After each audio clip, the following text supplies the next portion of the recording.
On this episode of Lingkod Bayan Diaries, ating tunghayan ang kwento ng isa sa ating mga honor awardees. To be a CSC Pag-asa Group Awardee is such an honor. Hindi namin siya inasahan, so we just wanted to put names on the innovations na naibigay namin sa Davao de Oro. Ako po si Joycel R.O.D., Provincial ICT Officer ng Provincial Government of Davao de Oro, Team Leader ng eGov Technical Team.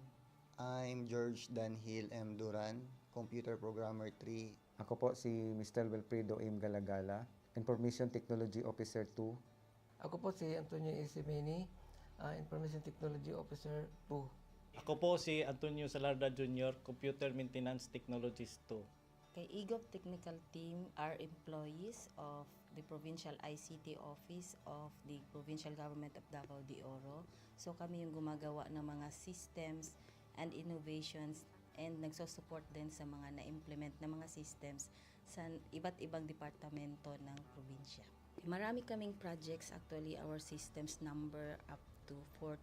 Especially during the pandemic, so doon talaga nakita on how useful ICT was. During that time, challenge talaga yung team to produce projects to sustain yung online na operations.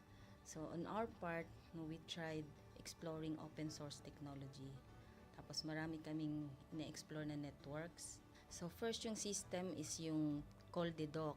It's a teleconsulting system na na-implement during the COVID when the OPD services, yung outpatient department services were stopped.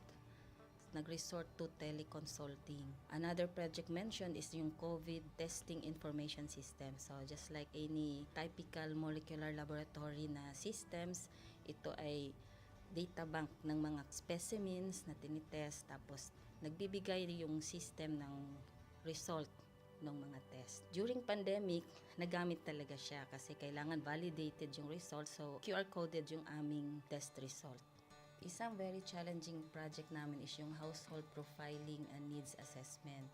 So, kailangan merong list ng mga possible recipients ng bigas, and then wala kaming updated list nun.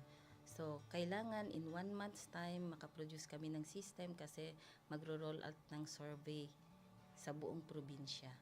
Nag-try akong mag-tap sa isang UN organization, yung UNDP. Tapos, nag-request ako kung pwede ba kaming turuan on how to do survey using Kobo Collect. And we were blessed, kahit wala kaming formal agreement, no monetary considerations, tinuruan nila kami. And in 1 month's time, na-produce namin yung app. And then after that, dire-diretso na po. Hindi rin namin ma-imagine na in 6 months' time, nakandak yung survey using employees only of the provincial government.